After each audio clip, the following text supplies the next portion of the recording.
आदरणीय दर्शकवृन्द नमस्कार र आजको हाम्रो शीर्षक छ विशेष गरेर अहिले भर्खरै मात्रै नेपालमा जुन नेपाल सरकारले नेपालको एउटा मानचित्र जब सार्वजनिक गरिसकेको छ त्यस पछाडि भारतीय मिडियाले जुन किसिमको प्रचार प्रसारहरू अनर्गल गरिराखेका छन् प्रचार प्रसारहरू गरिरहेका छन् रोइरहेका छन् कराइरहेका छन् चिच्याइरहेका छन् यति अफवाह फैलाइरहेको अवस्थामा हाम्रो पनि केही दायित्व रहन्छ र हामीले पनि यो विषयमा केही बहसहरू गर्नुपर्छ भन्ने उद्देश्यले आजको कार्यक्रममा हामीले अथवा आजदेखि एनएसडिटी स्टुडियोमा फेरि हामीले नेपाल मानचित्र बहस सुरु गरेका छौँ।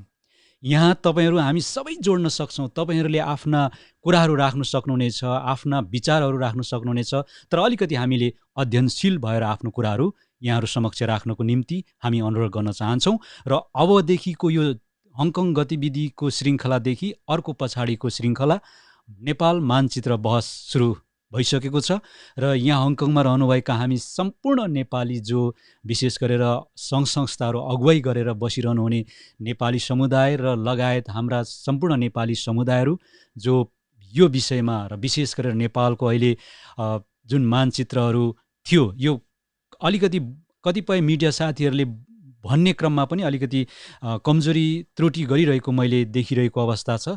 जसरी नयाँ सार्वजनिक नक्सा भनेर भनिएको छ त्यो कदापि होइन। यो हामीले बहस गर्दै गर्दा यो विषयमा अलिकति ध्यान दिनुपर्ने हुन्छ।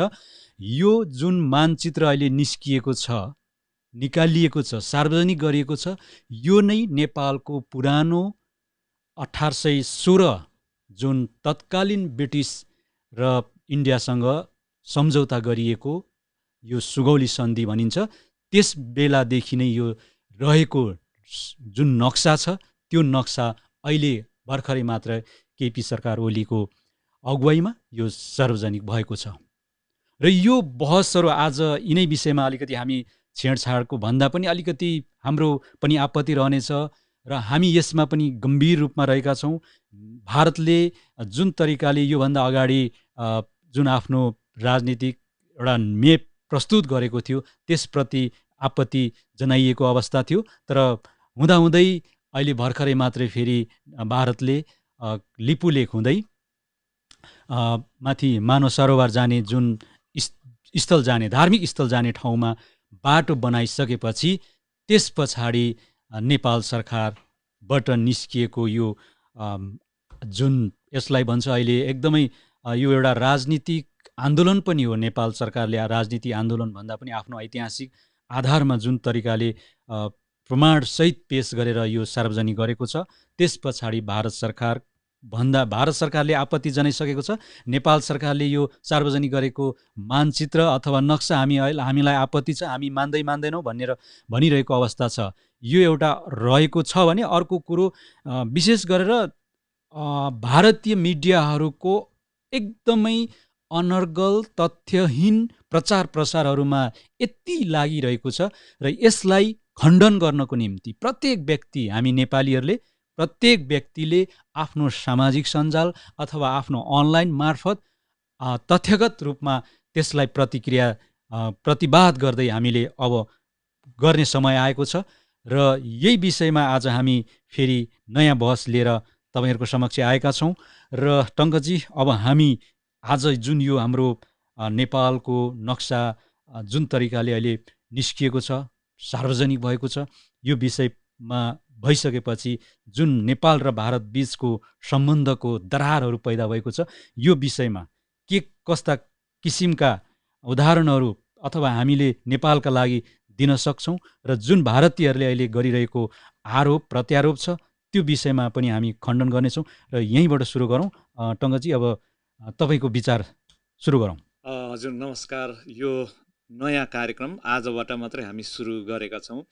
सन् 2020 मे 23 का दिनदेखि हामीले यो बहस सुरु गरेका छौँ र यो बहस हामीले नचाहेर अथवा चाहेर यो दुवै पक्षको बिचमा रहेर हामीले धेरैभन्दा धेरै चाहिँ नचाहँदै यो कार्यक्रम सुरु गरेका छौँ। किन भन्दाखेरि भारतले यति तल गिरेर मिडियाबाजी सुरु गरेको छ त्यसको प्रतिवादको निम्ति पनि हामीले केही शब्द अगाडि बढाउने विचारले यो मिडियाबाजीमा हामी पनि उत्रेका छौँ र हाम्रो देशको लागि, हाम्रो सिमाना रक्षाको लागि हामी एक नेपाली हुनुको नाताले र हामी एउटा गोर्खालीको सन्तान भएको हैसियतले हामीले हाम्रो देशको सुरक्षाको लागि, हाम्रो देशको चाहिँ गुमेको भूभाग अस्तित्वको लागि, रक्षाको लागि र जो ओगटेको छ त्यो भागमा इन्डियन सैनिकहरू हटाउनको लागि हामीले यो कार्य आजबाट थलानी गरेछौँ र विश्वभर रहनुभएका जति पनि नेपाली दाजुभाइ दिदीबहिनी हुनुहुन्छ हाम्रो देशको लागि, अघि इन्द्रलक्ष्मज्यूले भन्नुभयो, उहाँले चाहिँ हाम्रो सामाजिक सञ्जालबाट जति पनि एउटा प्रमाणहरू विविध पत्र पत्रिकामा आउँछन् त्यसलाई हेरेर त्यसलाई चाहिँ आधार मानेर हामीले चाहिँ आफ्नो विचारहरू राखौँ र हरेक नेपालीले यो गर्न हाम्रो दायित्व पनि हो र गर्नु पनि पर्छ। र आज हामीले यो एनएचडिडी टिभी स्टुडियोको संयोजनमा हामीले यो कार्यक्रम थलनी गरेका छौँ र अब निरन्तर हाम्रो यो सीमा विवाद नटुङ्गिन्जेलसम्म यो श्रृङ्खला निरन्तर रहनेछ र खास गरेर 1827 को म्यापमा चाहिँ नेपालको भूभागबारे अलिकति म यहाँहरूलाई यो नयाँ पत्रिकाले छापेको न्युज म यहाँलाई वाचन गर्न चाहन्छु। 1827 को नक्सामा चाहिँ Library of Congress Washington DC, अमेरिकाको राजधानी वासिङटन डिसी स्थित Library of Congress geography and map डिभिजनमा क्याटलग नम्बर G7650 र S260.15 यो नक्सा सङ्ग्रहित छ। यो नक्सामा काली आर अर्थात् काली नदी देखिन्छ। त्यसको उद्गम लिम्पियाधुरा हो भन्ने स्पष्ट बुझिन्छ। यो नक्सा प्रकाशित हुँदा 11 वर्ष अघि सन् 1816 मा भएको सुगौली सन्धि अनुसार काली नदी सीमा नदी भएकोले त्योभन्दा पूर्व नेपाल र पश्चिम भारत हो र नदीभन्दा पूर्व नेपालमा कालापानी हट स्प्रिङ लेखेको देखिन्छ। यो नक्सा भन्छ नाभि गाउँ पनि नेपाल हो। र त्यसै गरी 1856 को नक्सामा ब्रिटिस म्युजियम लाइब्रेरी लन्डन, यो नक्सा बेलायतको लन्डन स्थित ब्रिटिस म्युजियम लाइब्रेरीको Indian office record map collection shelf mark number IOR.X/2996/1 मा सङ्ग्रहित छ। तर 1879 मा ब्रिटिस भारतले अर्को नक्सा निकाल्यो जसमा कार्टोग्राफिक सङ्केत चिन्हबाट नेपाली भूमि, कुटी, नाभि र गुन्जीलाई भारतमा पार्यो। अझ वर्तमान भारतले त लिपुलेक भन्दा यता आएर कालापानी पनि कब्जा गरेको छ। गत 2 नोभेम्बरमा भारत आफैले प्रकाशित गरेको नक्सामा पनि लिम्पियाधुराबाट आएको नदीलाई काली नदी भनिएको छ। तर त्यसको 6 दिनपछि काली लेखेको मेटेर नयाँ नक्सा सार्वजनिक गरियो भनेर भनेको छ। हेर्नुहोस्, अब यो आधारलाई हेर्दाखेरि कालापानी, लिपुलेक, लिम्पियाधुरा चाहिँ हाम्रो देश चाहिँ हो भनेर चाहिँ एकदमै पुरानो चाहिँ प्रमाण छ। यो आधारले मान्दा के भन्नुहुन्छ तपाईँ? जस्तो यो सुगौली सन्धिकै जुन मार्च 4, 1816 मा भएको थियो ब्रिटिस इन्डिया गभर्मेन्ट र तत्कालीन नेपाल सरकारको बिचमा, र त्यो सन्धि नै अहिलेको आधिकारिक रूपमा मानिएको छ। र तर 1814 देखि 16 सम्म नेपाल र तत्कालीन अवस्थामा त्यहाँका भारतीय ब्रिटिस इस्ट इन्डिया कम्पनीसँग युद्ध हुँदाखेरि पछाडि हारिसकेपछि युद्धमा हारिसकेपछि यो सम्झौता गर्न बाध्य भएको थियो। त्यति बेला नेपालको सिमाना अझै उता थियो, पश्चिममा काङ्गडा भन्ने कुरा पनि आइराखेको अवस्था छ हैन, यो ग्रेटर नेपालको थियो त्यति बेला। अब यो अवस्था सिर्जना भइरहँदाखेरि जब त्यो युद्धमा पराजित भइसकेपछि मार्च 4, 1816 मा जुन सन्धि भएको थियो, त्यो सन्धिको जुन काली नदी भनिएको छ, त्यो काली नदी लिम्पियाधुराको शिरबाट त्यो काली नदी बग्दो रहेछ। हो बग्ने भनेर हो यहाँ अहिले हाम्रो प्राविधिक मित्र देवमानज्यू तपाईँले देखाइदिनु होला, अलिकति त्यसमा सजिलो पनि हुन्छ। जुन लिम्पियाधुरा यो माथि देखाइएको छ चुच्चो, त्यो चुच्चोबाट बग्ने जुन नदी नै वास्तवमा काली नदी भनेर त्यो लिम्पियाधुरा लिम्पियाधुराबाट हजुर बगेको पानीलाई होइन, हजुर बगेको खोला, त्यो ठुलो खोला छ, त्यो खोला छ भन्ने कुरा भनाइ आएको छ। त्यही खोला नै काली नदी हो भन्ने कुराहरू चाहिँ प्रष्ट रूपमा लेखिएको छ। त्यसमा के पनि भनिएको छ भने 1816मा त्यो भइगयो, 1837मा पनि त्यही लिम्पियाधुराबाटै बगेको नदीलाई काली नदी भनेर त्यसलाई फेरि दोस्रोचोटि पनि त्यो संशोधनमा पनि त्यही तरिकाले लेखिएको छ। 1856मा पनि 1856सम्म आइपुग्दा पनि त्यही लिम्पियाधुराकैबाट बगेको नदीलाई काली नदी सीमा अथवा यहाँदेखि पूर्वमा रहेका जति पनि गाउँहरू छ, यो गुन्जी होइन, यो नाभी के भन्नेहरू छ, अब त्यो ठाउँहरू जति पनि यो काली नदीदेखि पूर्वको भाग चाहिँ नेपालको हो भन्ने खालको कुराहरू चाहिँ आइसकेको छ। अब यो आइसकेको मात्रै होइन, स्पष्ट प्रमाण नै छ, स्पष्ट त्यो छ। तर अब जति पनि ती आधारहरू त्यस पछाडि 1857मा यो जुन सीमाङ्कनको कुराहरूमा भारतीय पक्षबाट चाहिँ अलिक सचेत भएर गरिरहेको भन्ने चाहिँ बुझिन्छ।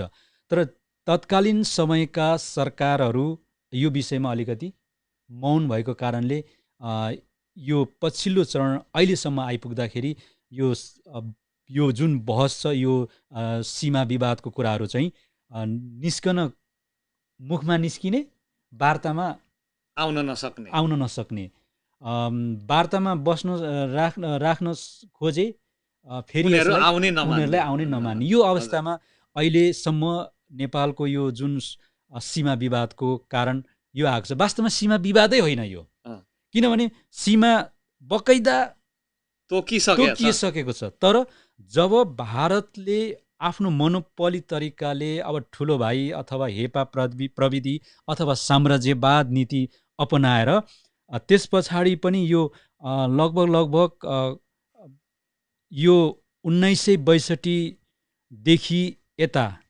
जब यो 1962 देखि यता मात्रै अलिकति यिनीहरू चाहिँ धेरै मात्रामा चलखेल गरेको अवस्था देखिएको छ। 1857सम्म ब्रिटिस इन्डिया कम्पनीले 56सम्म देखाइरहेको थियो, 57 पछाडि देखाउन छोडेको भन्ने कुराहरू आइराखेको अवस्था। तर अब त्यति यो एउटा ऐतिहासिक तथ्यहरू छन्। लिम्पियाधुरा, लिपुलेक भनेको त यता नेपालकै कालापानी, त पक्का नेपालकै भूभागहरू हुन्। तर अब अहिले यी कुराहरू ऐतिहासिक प्रमाण र त्यति बेलाका जुन सरकारले, जुन सरकारसँग सहमति भएर बनाइएको त्यो छँदैछ प्रमाणहरू। अब यस पछाडि जाउँ कि जस्तो त्यति बेलाको तत्कालीन जुन लिम्पियाधुरादेखि यतापट्टिको भाग, अझ यो गुन्जी, नाभी के भनिरहेछ, दाइ एकचोटि देखाइदिनु होला तपाईँले, यहाँनिर ठाउँहरू छ। त्यो ठाउँहरूको स्थानीयहरूले पनि तत्कालीन अवस्थामा लिम्पियाधुरा अथवा यो नेपालकै भूभागमा समेटिएर त्यो सहर्ष स्वीकार गरेको अवस्था हो। अब यो तपाईँले बोल्दा गर्दै पनि यो रेडियो कर्मी भाइ र रिसालले चाहिँ 2018 सालमा त्यहाँ गएर चाहिँ जुन मतगणना अथवा जनगणनामा गएर नाम लेखाएको चाहिँ उहाँले बताउनु भएको छ। र हिजो मात्र मैले एउटा बहसमा मैले सुने कि त्यहाँको मान्छेहरूले नेपालमा तिरो तिरेको प्रमाणहरू पनि छ अरे। त्यो पनि भयो। अर्को कुरो 2015 सालकै कुरा गरौँ। 2015 सालमा त्यहाँबाट निर्वाचित मान्छेहरू पनि, प्रतिनिधिहरू पनि भएको, 2018 सालसम्म त्यहाँका जनताहरूले कर तिरेको, तिरो तिरेको यथेष्ट प्रमाणहरू अझै पनि छँदैछन्। तर अब भारतीयहरूले चाहिँ अहिले के दाबी गरेछन् भने त्यो क्षेत्रका मान्छेहरूले भारतको रासन कार्ड सम्पूर्णले लिइसकेको हुनाले त्यो चाहिँ नेपालीले त्यो भन्नु चाहिँ एकदम बेतुकको कुरा हो भनेर चाहिँ दाबी अहिले गरिरहेको छ। भारतीय मिडियामा जुन किसिमको प्रचारहरू आएको छ नि त्यो प्रचारहरू ले उनीहरूले त्यही आधार एउटा मान्न सक्छन्, तर जुन ऐतिहासिक आधारहरू उनीहरूले बुझेर पनि उनीहरूले त्यो विषयमा प्रवेशै गर्दैनन्।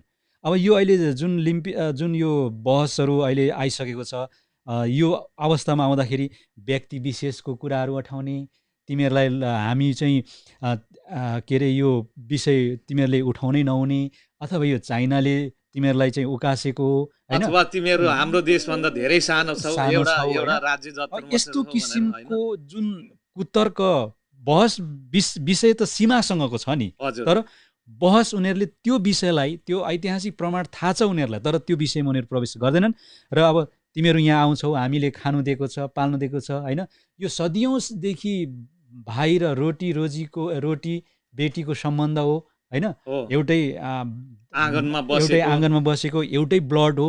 त्यो 200 वर्ष अगाडिको केस किन निकाल्छौ भन्ने खालको भनाइ उनीहरूले त्यो तर्क गरिराखेको अवस्था त त्यो हिसाबले पनि बुझ्ने हो भने त्यो तथ्य त उनीहरूले पनि स्वीकार गरेकै रहेछ नि त भन्ने त बुझ्यो नि अवश्य अवश्य हैन। अब यसमा नेपालले सन् 1827 र 1856 को नक्सा पेश गर्यो, जसमा काली नदी लिम्बुधुराबाट निस्किएको देखिन्छ। तर भारतले चाहिँ 1879 को नक्सा देखाएर लिपु लेकसम्म आफ्नो दाबी प्रस्तुत गरेका छ, त्यसैले चाहिँ सहमति हुन सकेन भनेर भनिएको छ। हेर्नुहोस्, अब यो सहमति नहुनुको प्रमुख कारण किन, ऊ धेरै पछिको उनीहरूले आफै कृत्रिम एउटा काली नदी बनाएर चाहिँ बनाएको छ भनेछ। त्यो नदीलाई चाहिँ उनीहरूले चाहिँ के अरे सीमा बनाएर त्यो चाहिँ काला पानी भन्दा यताबाट बग्छ। त्यसो हुँदाखेरि यो कुरो के भयो भन्दाखेरि, एक त हाम्रो तत्कालीन सरकारहरू कमजोर भए है विषयमा, अनि अर्को कुरो जुन अघि रासन कार्डको कुराहरू आएको छ, जुन यो विषयमा पनि के चाहिँ भन्न सकिन्छ भने त्यो सम्भावना त्यहाँका जनताहरूले धेरै त्यतैबाट उपभोग गरे, हरेक कुराहरू आधारभूत आवश्यकताहरू त्यतै उपभोग गरे, आफूलाई केही पर्दा त्यतैतिर गए, सजिलो उनीहरूलाई भयो। अब यता हाम्रो अहिले यो लिम्पियाधुरा कालापानी अथवा यो लिपुले जानु पर्यो भने अहिले भारतकै बाटो हुँदै जानुपर्ने अवस्था छ अहिलेको अवस्थामा होइन, सिधै जानै दिन्न। सरी, सिधै जानै दिन्न। त्यो पनि भयो। अर्को कुरो यहाँनिर के पनि छ भन्दाखेरि, नेपालको बाटो हुँदै जानु पर्दाखेरि कठिन रुट छ अरे, भनेपछि अब खोला नालाहरू तर्नु पर्यो, बाटोघाटो छैन, पुल छैन। यी कारणहरूले पनि हाम्रो सरकारले अलिकति अब यो त्यति त्यो विषयमा खासै त्यहाँका जनताहरूको चासोहरू अथवा यो पनि हाम्रो पनि यो ठाउँ छ, यहाँ पनि हामीले केही हेर्नुपर्छ भन्ने खालको सोच नगएको कारणले भारतीय पक्षबाट बिस्तारै बिस्तारै त्यो अतिक्रमण गर्दै आएको हो।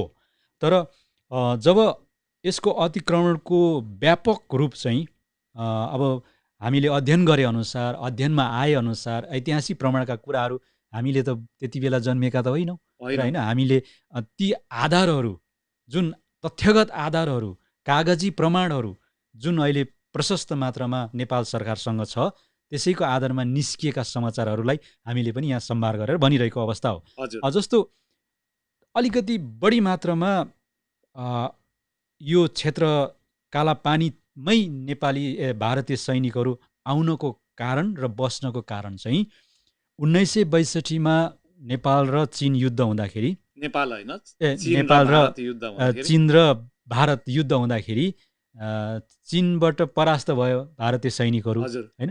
यो जुन यो समाचारहरू अथवा यो तथ्यगतहरू भारतीय मिडियाले भन्दैन है, जति अहिले प्रचारमा आएको छ नि त्यो भनेकै छैन। अब त्यो 1962 तत्कालीन अवस्थामा 17वटा पोस्ट खडा गरेको थियो, 17वटा पोस्ट होइन, हजुर।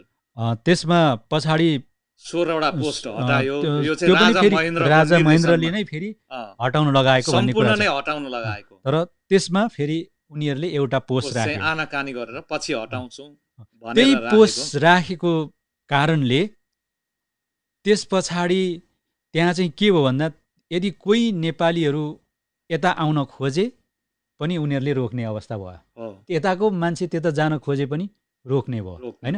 त्यस कारणले गर्दा त्यो त्यति बेलादेखि अझै यो कृत्रिम कालीहरू बनाइएको, त्यस पछाडि भूमिहरू चाहिँ अतिक्रमण गर्दै कालापानीको भित्र सम्म प्रवेश गरेर अहिले कृत्रिम नदी खडा गरेर यहाँसम्म हो, यो हो काली नदी भन्ने खालको अफवाहहरू भारतीय मिडियाहरूले फैलाइरहेको अवस्था यहाँलाई जानकारी गराउन चाहन्छौँ। यो त्यस कारणले गर्दा यी अफवाहहरू छन्, यी अफवाहहरूलाई अब हामीले चिर्नै पर्ने हुन्छ।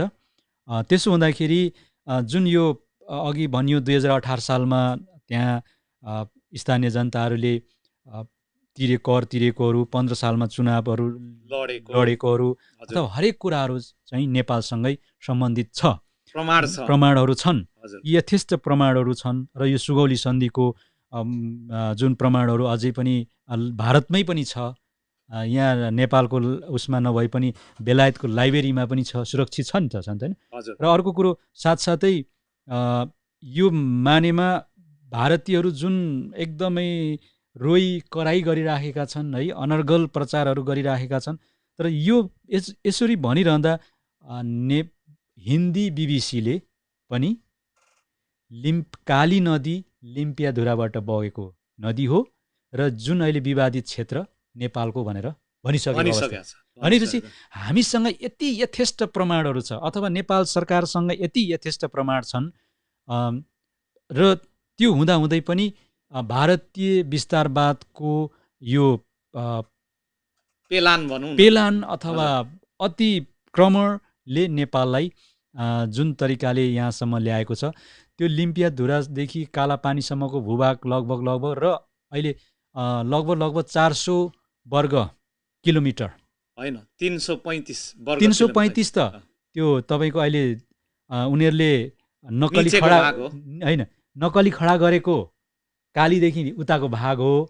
त्यस पछाडि फेरि यता तपाईँको अर्को टुक्रा छ, जुन टुक्रामा किलोमिटर हेर्नुहोस् त 62 वर्ग किलोमिटर भनिएको छ है। त्यो उनीहरूले पछाडि त्यो पनि यता काली नदीको जुन नक्कली काली नदी उनीहरूले खडा गरेछ, त्यस पछाडिको यता भागहरू जुन त्यो यो निलो भागदेखि यता र्याग गरेछ नि, त्यो देखाउनु होला हो। त्यो पनि अहिले उनीहरूले नै हाम्रै हो भनेर दाबी गरिरहेको छ। त्यहीँबाट उनीहरूले मानव सरोवरको बाटो खडा गरिरहेको अवस्था छ।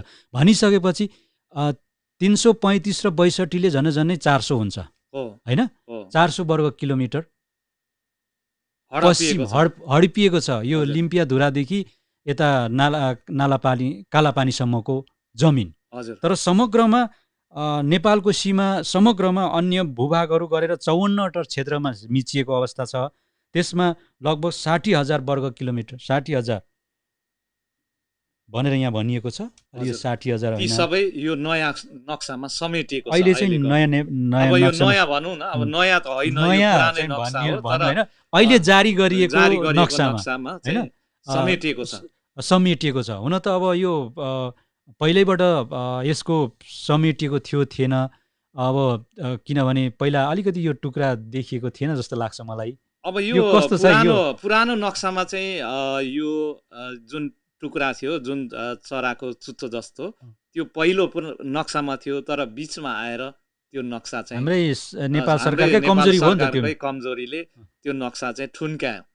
तर यथार्थमा त्यो के अरे गलत कुरा लुकाएर कहिले पनि लुक्दैन। हेर्नुहोस्, सत्य कुरा त जहिले पनि सत्य नै हुन्छ र अन्त्यमा सत्य कुरो अथवा सत्य साबित भएको छ। र अहिलेको हाल यो अब जुन एउटा बहुमतको सरकार छ, यो सरकारले जुन एउटा यो नक्सा जारी गर्ने हिम्मत गर्यो, यो एउटा एकदमै ऐतिहासिक कार्य छ र यो हिम्मत गर्नु नै छ र गर्नुपर्छ।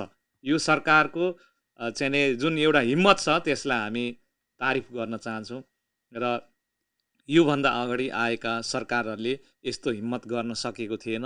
र अब यो सरकारलाई यो सीमा विवादको बारेमा, यो नयाँ नक्सा, नेपालको नयाँ नक्सा अथवा जारी गरेको नक्साको विषयमा हामी सम्पूर्ण नेपालीहरू एकजुट भएर लाग्नुपर्छ र भारतको विरुद्धमा हामी उभिन जरुरी छ। किनभने हामी एउटा सिङ्गो देश हो। हामी भारतको कुनै चाहिँ उसको अन्डरमा बस्नुपर्ने कुनै अन्तर्राष्ट्रिय नियम कानुन पनि छैन। हामी एउटा सिङ्गो देश हो र देश भएकोले हामी स्वाभिमानका साथ उब्न हामीले सिक्नुपर्छ, जान्नुपर्छ र जहिले तहिले भारतको अन्डरमा रहेर चाहिँ हामीले जीवनयापन गर्नु हुँदैन र योभन्दा अगाडिका कतिपय नेताहरू सत्ता लोलुपका कारण चाहिँ भारतको अन्डरमा बसेर नेपाली नक्सा समेत बिगार्न बाध्य भएका थिए भने अब त्यो नक्सा बिगार्ने नेताहरूलाई पनि हामीले चिन्न जरुरी छ। जसले त्यो गरे उहाँहरूले चाहिँ प्रायश्चित गर्नुपर्छ। अब हामीले चिन्यौँ भने त्यस्ता मान्छेलाई कालो मसो दल्न पनि पछि पर्नु हुँदैन। हेर्नुहोस् त्यो पनि अब छ, अर्को छ। अर्को जस्तो यो जुन यो विषय अहिले सामाजिक सञ्जालमा एक प्रकारले समाचारहरू आफ्नो ठाउँमा छ, तर सामाजिक सञ्जालमा यति भाइरल भइरहेको छ यो समाचारहरू, जस्तो यहाँनिर व्यक्ति विशेषलाई तिमीहरूलाई हामीले बनायौँ, उदित नारायणलाई बनायौँ, भनिषालाई बनायौँ, तिमीहरू अहिले आएर भारतको विरोध गर्छौ, यस्तो यहाँको नुन खाएर नेपालको विरोध गर्छौ भन्ने खालको यस्ता किसिमका भारतको नुन खाएर चीनको गीत गायो भनेर चाहिँ मनिषा कोइरालालाई समेत त्यस्तो किसिमको कुतर्कहरू मात्रै अहिले भारतीय मिडियाले प्रचार गरिरहेको अवस्था छ। र त्यसो हुँदाखेरि भारतीय मिडिया यति फटा छ, यति जालिम छ भनी यति निर्दयी छ, जसले हिजोस्ति कोरोना भाइरस को बेला पनि उताबाट नेपालबाट 200-300 कोरोना भाइरसको पठाउँदैछ भनेर त्यस्तो किसिमको अफवाहहरू पनि फैलाइरहेको अवस्था थियो, अफवाहहरू फैलाइरहेको थियो। त्यस्तो किसिमको अत्याचारी निर्दयी यी भारतीय मिडियाहरू अहिले लागिरहेको छ। अब यसको लागि प्रतिवाद गर्ने भनेको के हो भन्दाखेरि हामीले पनि हाम्रा नेपालमा रहेका बिग मिडिया हाउसले पनि प्रतिकार गर्नु पर्यो। हामीसँग चाहिँ ऐतिहासिक प्रमाणहरू छन्, तथ्यहरू छन्, आधारहरू छन्। ती आधारहरू हामीसँग बलियो प्रमाणहरू हामीले पेश गर्नुपर्ने हुन्छ। उनीहरूसँग त छैन। उनीहरूले त बोल्ने हजारौँ चोटि झुट बोल्दा सत्य साबित गर्ने पनि हुन्छ अरे। त्यस कारणले गर्दा त्यो अभियानमा उनीहरू लागेको छ। तर हामीले हाम्रो ऐतिहासिक तथ्यहरूलाई राख्नुपर्छ र त्यो राख्नुको साथसाथै अहिले हामीले प्रत्येक व्यक्तिहरूले अब हामीले हतियारसँग युद्ध गर्न सकिँदैन। तर भारतले भन्छ 15 लाख सेना है हाम्रो, नेपालमा 1 लाख मात्रै सेना छ, हामीसँग हतियार यस्तो, यो एक प्रकारले मानसिक तरिकाले नेपाल सरकारलाई पनि त्यो गिराउन चाहन्छ, तनाव दिन खोजिराखेको छ। उसले आफ्नो हैकम जनाउन खोजिरहेको छ। हामी यो नेपाललाई चाहियौँ भने नेपाल 1 घन्टामा लिन सक्छौँ भन्ने खालको त्यो तरिकाले पनि भारतीय मिडियाहरू प्रचारबाजीमा ओर्लिरहेको अवस्था छ। यसको खण्डन अब हामीले गर्नै पर्छ। र यसरी जुन यो विषयमा चाहिँ अब हामी एकदमै हामीले आफै पनि आफ्नो अनलाइन मार्फत, सामाजिक मार्फत, सञ्जाल मार्फत चाहिँ हामीले एकदमै बहस गर्नु जरुरी छ, प्रतिवाद गर्नु जरुरी छ। र यहाँ तर प्रतिवाद गर्दाखेरि केही आधारहरू, जुन तथ्यहरू छन्, ती तथ्यहरूलाई पनि तपाईँहरूले पेश गर्नुपर्ने हुन्छ। अहिलेको युद्ध भनेको अब हाम्रो भारतबाट मुक्त हुन, अथवा यो जुन अहिले निस्किएको जुन नक्सा छ त्यो नक्सालाई नेपालकै हो भन्ने कुराहरू हुँदाहुँदै पनि अझै यसलाई चाहिँ हामीले व्यक्ति विशेषले पनि सामाजिक सञ्जाल र अनलाइनमै वार लडेर विजय प्राप्त गर्नुपर्नेछ। ठुलो हतियार नेपाल र भारतमा हुँदैन। तर नेपाल सरकारले पनि अब यो जुन अवलम्बन गरे, जुन एक प्रकारले ऊ पनि वार जोनमा पसिसकेको अवस्था छ, त्यसलाई उसले निरन्तरता दिनुपर्छ। माथिल्लो त यो सचिव लेभलको तर्फबाट अब यो समाधान हुने छैन। र भारतको पनि उच्च लेभलका पदाधिकारीहरूले पनि यो विषयको टाउको दुखाइ भइसकेको छ। उनीहरूलाई पनि अब बेइज्जत भयो हाम्रो भन्ने किसिमको उनीहरूलाई आइसकेको छ। उनीहरूलाई भन्नुको उनीहरूलाई सङ्केत गर्ने हाम्रो भारतको चाहिँ नेपालले बेइज्जत गर्यो भन्ने मात्रै छ। र यो बेइज्जत गराउनु पर्छ अब हामीले, हैन, विश्वव्यापी यही बेइज्जत गराउने मात्रै अभियान सुरु गर्नुपर्छ। त्यस पछाडि केही हदसम्म यो समाधान हुन्छ र हुनु पनि पर्छ भन्ने एउटा हाम्रो तर्क रहेको छ। र यो बोल्दै गर्दाखेरि आवेशमा आइन्छ, ब्लड उम्लिन्छ, हैन, त्यो निश्चय नै एउटा देशको कुरा आउँछ त्यहाँनेर। यति हुँदाहुँदै पनि अब हामीसँग अर्को बहसमा आउँछौँ, समय हामीसँग छैन। टङ्कजी अब बिटै मारिदिनु होला त। हजुर, अब अन्त्यमा हामी यो बहस चाहिँ एक प्रकारले मिडिया वारको लागि हामीले चाहिँ यो सुरु गरेका हौँ। र भारतसँग हामीले मिडिया वार नगरी अब हाम्रो खैरात छैन, किनभने हामीसँग हतियारले उनीहरूलाई जित्ने सम्भावना छैन। विश्व जनमानसलाई हाम्रो नेपालको पक्षमा जम्मा गरेर अनि हामीले चाहिँ ठुलो आफ्नो पक्षलाई ठुलो बनाएर चाहिँ उसलाई मानसिक रूपमा गिराउनु छ। हेर्नुहोस्, सबैभन्दा ठुलो कुरो मान्छेलाई युद्धमा जित्नको लागि उसको मानसिकतालाई चाहिँ कमजोर बनाउनु हो। हतियारलाई कमजोर गर्नुभन्दा पहिला उसको मानसिकता कमजोर गऱ्यौँ भने उसको हातमा भएको हतियार पनि भुइँमा खस्छ। हेर्नुहोस्, हो त्यो भएकोले यो हाम्रो एउटा मिडिया वार चाहिँ हामीले सुरु गरेका हौँ र तपाईँहरूले पनि सल्लाह सुझाव दिनुहोला। हामीले कस्तो प्रकारको कुराहरू चाहिँ यहाँ राख्दा ठिक होला र नेपालको पक्षमा कस्तो जनमानस चाहिँ जम्मा गर्ने र हामीले कुन प्रकारले यो के अरे यो जुन बहसलाई अगाडि बढाउने यो विषयमा तपाईँहरूको सल्लाह सुझावको अपेक्षा गर्छौँ। र खास गरेर यो वार हामीले जानी यो जुन एउटा मिडिया वार जानी नजानी हामीले गरेका छौँ, कतिपय गलत कुराहरू पनि आउला होइन। र भरसक हामीले चाहिँ ऐतिहासिक तथ्यहरूलाई नै यहाँ हामीले समावेश गरेका छौँ होइन। र यदि कुनै त्यो ऐतिहासिक पक्षका कुराहरू गलत भए यहाँहरूले चाहिँ यो तल कमेन्ट बक्समा गएर हामीलाई राख्नुहोला होइन। टङ्कजीले भन्दै गलत सायद त्यो अहिले जुन हामीले भनेका जुन तथ्यहरू छन् हजुर त्यो गलत नहुन पनि सक्छ। तर यदि गलत भइहाले पनि भारतीय मिडिया जस्तो अनर्गल र कुप्रचार चाहिँ हुने छैन पक्कै पनि। र हामीले भरसक सक्यौँ भने अन्तर्राष्ट्रियकरण हाम्रो मुद्दालाई अन्तर्राष्ट्रियकरण गर्नको लागि यदि अङ्ग्रेजीमा सक्नुहुने व्यक्तिहरू हुनुहुन्छ भने आफ्नो वालमा अङ्ग्रेजीबाटै यो हाम्रो सीमाको विवादको कुरा पनि गर्नुहोस्। जति अङ्ग्रेजीमा आउँछ विश्वव्यापी त्यो कुरा बुझिने गरिन्छ। यदि अब नेपालीमा गऱ्यो भने हामी नेपालीमा मात्रै यो लगभग रहन्छ होइन। अनि त्यो भएकोले मलाई लाग्छ पक्कै पनि आउँदो दिनमा र यो नयाँ बहसको लागि तपाईँहरूले साथ दिनुहुनेछ भन्ने मलाई लागेको छ होइन। इन्द्रजी केही छ कि छैन सर? हजुर, अब हामी कार्यक्रमको अन्तिम चरणमा पुग्यौँ। यो नेपाली मानचित्र बहसको यो पहिलो श्रृङ्खला यस्तै नै रह्यो र यहाँहरूलाई के कस्तो लाग्यो कृपया चाहिँ सल्लाह सुझाव दिनुहोला। आजको यस कार्यक्रमका प्रस्तुता हामी द्वय इन्द्र लक्ष्म, म टङ्क सम्माम्पी र कार्यक्रम निर्देशक देवमान तुम्माम्पी NHDD टिभीको तर्फबाट हामी सम्पूर्ण बिदा हुन चाहन्छौँ। नमस्ते।